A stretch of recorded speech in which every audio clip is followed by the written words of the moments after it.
आज का लेख राष्ट्र जागरण में महिलाओं की भागीदारी। महिलाओं के बिना जीवन की परिकल्पना ही असंभव है। जिन राष्ट्रों में महिलाएं पुरुषों के साथ कंधे से कंधा मिलाकर कार्य करती हैं, सम्मानित जीवन जीती हैं और कर्मठता के साथ परिवार, समाज व राष्ट्र के प्रति अपने कर्तव्यों का निर्वहन करती हैं, वह राष्ट्र सदैव उन्नति करता है।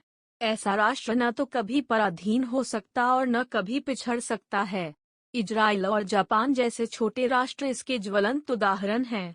इजराइल अपने चारों ओर से शत्रुओं से घिरा हुआ है, किंतु फिर भी कोई मुल्क न उसे दबा पाया और न ही उसे तोड़ पाया। इसका मूलभूत कारण यह है कि इजराइल के विकास और जागरण में स्त्री पुरुष दोनों का समान रूप से योगदान है। इजरायली स्त्रियां पुरुषों के समान ही गन और बंदूकों से सुसज्जित हो राष्ट्र की सुरक्षा करती हैं। इसी प्रकार जापान भी कम चुनौतियों का शिकार नहीं रहा है। जापान दुनिया का पहला महिला जीवन की धुरी है। आदि ऐसा मुल्क है जिस पर परमाणु बम से हमला किया गया। आए दिन जापान समुद्री सुनामी तथा भूकंप जैसे प्राकृतिक आपदाओं का शिकार होता रहता है। फिर भी जापान गिर गिर कर खड़ा हो जाता है, जागृत हो उठता है, क्योंकि वहाँ राष्ट्र जागरण में महिलाओं की समान भागीदारी है। वहाँ की कर्मठ महिलाएं देश हित में बढ़ चढ़कर कार्य करती हैं। परिणाम सबके समक्ष है। जापान प्रत्येक दृष्टि से एक विकसित राष्ट्र है। इसके विपरीत ईरान, इराक, अफगानिस्तान, पाकिस्तान आदि वो राष्ट्र हैं जहां नारी शक्ति को दबाकर रखा जाता है। ऐसे राष्ट्र पिछड़ेपन, अज्ञानता व दरिद्रता के अंतिम पायदानों पर खड़े हैं।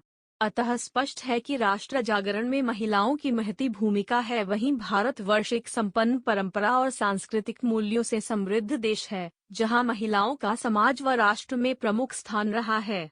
दुर्भाग्य से विदेशी शासनकाल में समाज में अनेक कुरीतियां व विकृतियां पैदा हुई, जिससे महिलाओं का बहुत उत्पीड़न हुआ। जहां नारी शक्ति को दबाकर रखा जाता है, ऐसे राष्ट्र पिछड़ेपन, अज्ञानता व दरिद्रता के अंतिम पायदानों पर खड़े हैं।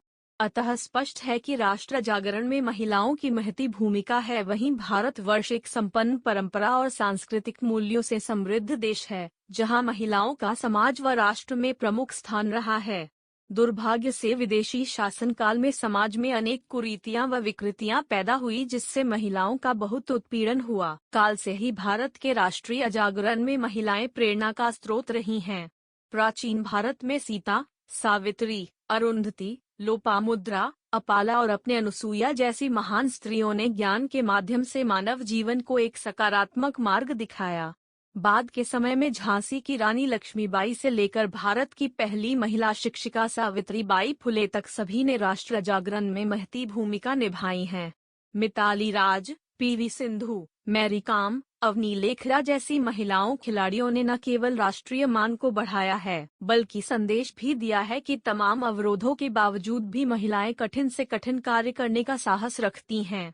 इसी श्रृंखला में अनेक नाम हैं, जैसे पहली महिला कमर्शियल पायलट कैप्टन प्रेमा माथुर, पहली महिला आईपीएस अधिकारी किरण बेदी, सुप्रीम कोर्ट की पहली महिला न्यायाधीश फातिमा बीबी, भारतीय नौसेना में लेफ्टिनेंट जनरल पद तक पहुंचने वाली पहली महिला पुनीता अरोड़ा, पहली 1 बिलियन नेटवर्थ वाली भारतीय महिला बिजनेसमैन किरण मजूमदार, पहली भारतीय महिला चिकित्सक आनंदीबाई गोपाल राव, संतोष यादव, पहली महिला जिसने हिमालय फतह किया। इस तरह अनेक महिलाओं ने राष्ट्र के उत्थान और जागरण के लिए महत्वपूर्ण कार्य किए। इसी कड़ी में गणतंत्र दिवस परेड पर पहली बार तीनों सेनाओं की महिला टुकड़ियों का मार्च रहा। परेड में 48 महिला अग्निवीरों ने करतब दिखाए। इसके साथ ही महिला फाइटर पायलटों ने भी अपने हैरतअंगेज साहस का परिचय दिया। परेड की शुरुआत भी 100 महिला कलाकारों द्वारा वाद्यों के साथ हुई। इस बार झांकियों से लेकर परेड और थीम तक के केंद्र में महिलाएं रहीं। संदेश स्पष्ट है कि भारत के पुनर्निर्माण और जागरण, जिसने हिमालय फतह किया। इस तरह अनेक महिलाओं ने राष्ट्र के उत्थान और जागरण के लिए महत्वपूर्ण कार्य किए। इसी कड़ी में गणतंत्र दिवस परेड पर पहली बार तीनों सेनाओं की महिला टुकड़ियों का मार्च रहा। परेड में 48 महिला अग्निवीरों ने करतब दिखाए। इसके साथ ही महिला फाइटर पायलटों ने भी अपने हैरतअंगेज साहस का परिचय दिया। परेड की शुरुआत भी 100 महिला कलाकारों द्वारा वाद्यों के साथ हुई। इस बार झांकियों से लेकर परेड और थीम तक के केंद्र में महिलाएं रहीं। संदेश स्पष्ट है कि भारत के पुनर्निर्माण और जागरण, चाहे शिक्षा का क्षेत्र हो, चिकित्सा का या विकास के अन्य कार्य हों, महिलाओं की सहभागिता के बिना राष्ट्र का विकास संभव ही नहीं। यदि इस मूलभूत इकाई का ही ध्यान नहीं रखा जाएगा, तो राष्ट्र जागरण कैसे संभव होगा? महिलाओं में जन्मजात नेतृत्व गुण समाज और राष्ट्र के लिए संपत्ति है।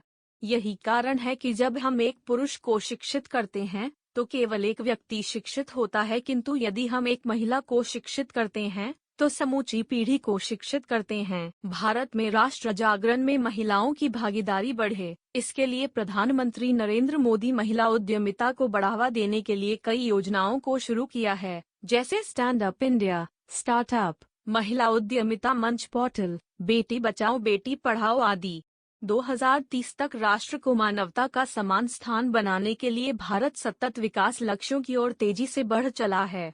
लैंगिक समानता और महिला सशक्तिकरण करना सतत विकास लक्ष्यों में प्रमुख है। वर्तमान में प्रबंधन, पर्यावरण संरक्षण, समावेशी आर्थिक और सामाजिक विकास जैसे महत्वपूर्ण क्षेत्रों में महिलाओं की भागीदारी सुनिश्चित करने के लिए विशेष ध्यान दिया गया है।